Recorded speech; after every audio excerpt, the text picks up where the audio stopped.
The Foreign Office says it wants an explanation of reports that Spain is considering charging a €50 fee to cross its border with Gibraltar.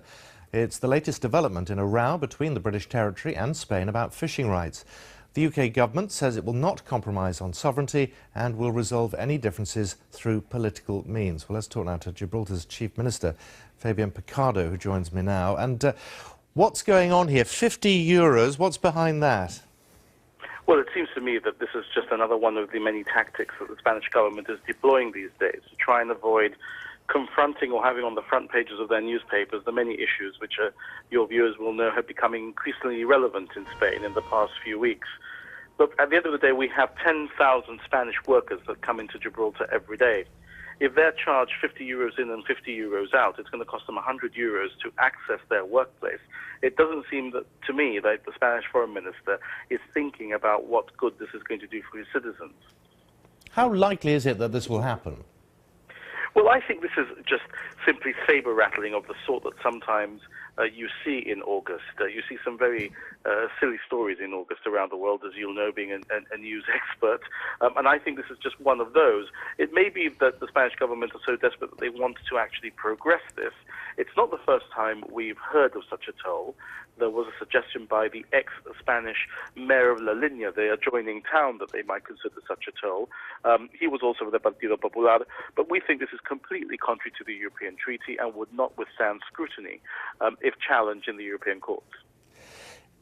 How would you assess relations between Gibraltarians and Spaniards at the moment? I mean, has it been as bad as this before? Well, it has been as bad as this before in the 1950s and 60s when there was a fascist regime in Madrid and General Franco closed the frontier. But you've asked me specifically about Spaniards and Gibraltarians, and actually the relationship at that level, at a human level, is very, very good indeed.